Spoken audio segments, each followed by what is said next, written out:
Welcome back to the Breathe Blueprint podcast. This podcast is for high performers, leaders, and entrepreneurs who carry a lot of responsibility and want their success to last. Here, we talk about performance, pressure, capacity, and the nervous system behind it all. Not in a dramatic burnout and breakdown way, but in a calm, intelligent, sustainable way.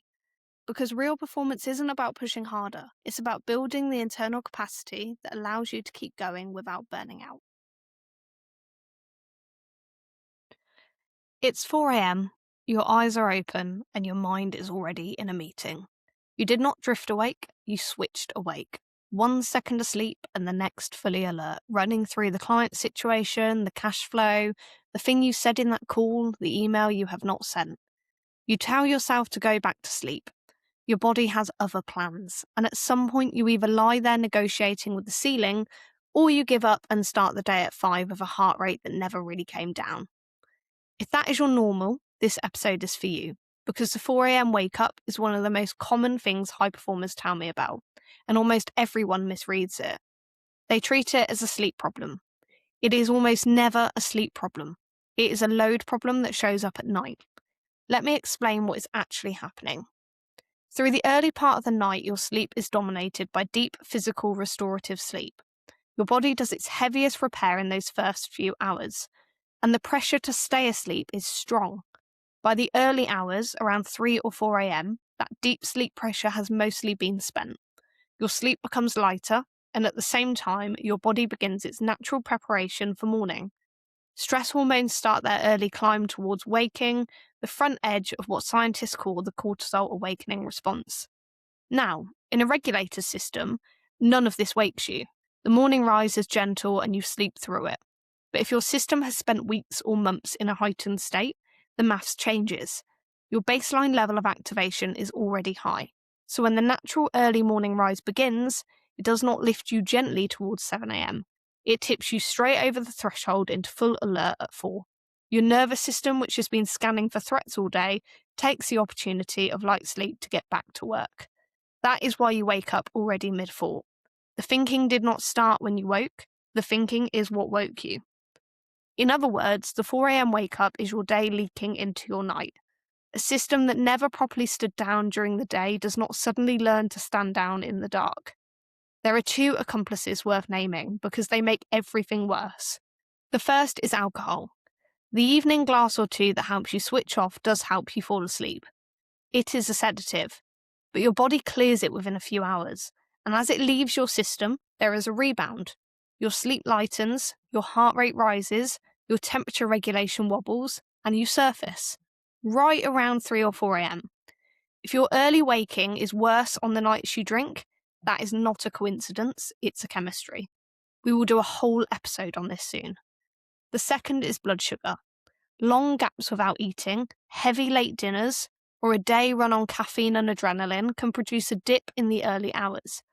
Your body treats a sharp dip as a minor emergency and responds with, you guessed it, stress hormones, which wake you. So that is the mechanism.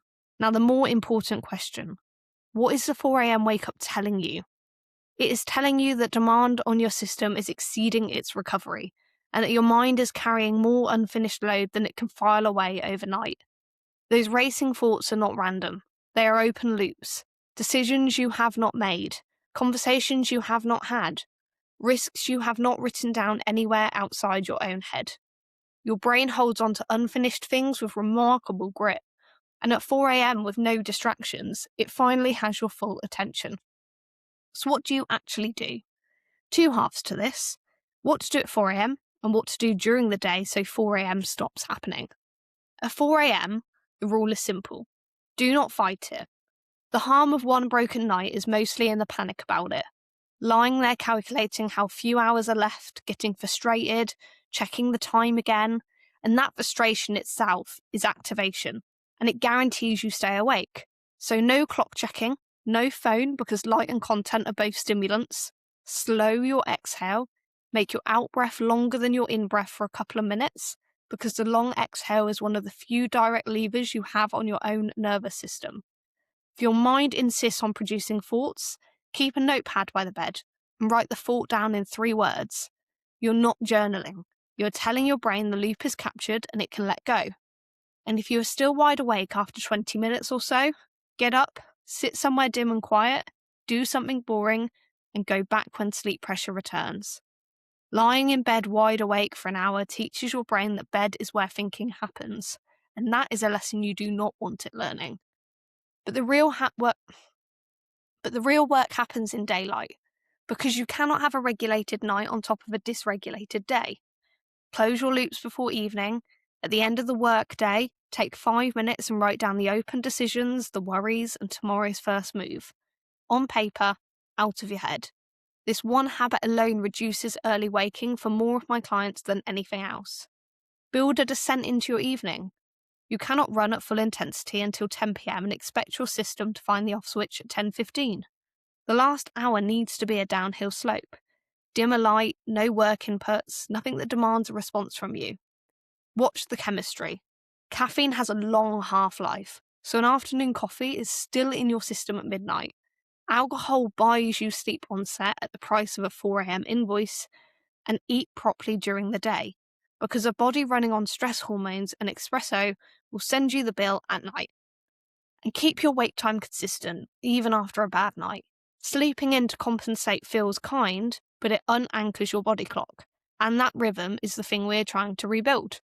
One caveat, because it matters. If you have months of severe early waking or low mood that arrives with it, that is worth a conversation with the doctor. This episode is education, not diagnosis. Here is the reframe I want you to leave with. The 4 a.m. wake up feels like your body betraying you, but it's the opposite. It is the most honest report you will get all day. No audience, no adrenaline, no inbox to hide in. Just your system telling you plainly that it is carrying too much and recovering too little. You can silence the report, or you can read it. The founders who last are the ones who read it. If this episode resonated, it's usually a sign that your nervous system isn't asking for more effort, it's asking for more capacity. And that's exactly why I created the Success Hangover Check-in. It helps you see where your energy, recovery, and nervous system capacity might be under strain, so you can rebuild performance in a way that actually lasts. You can find the check-in through the links in the show notes, and if you found this helpful, share it with someone else who carries a lot but rarely slows down. I'll see you in the next episode.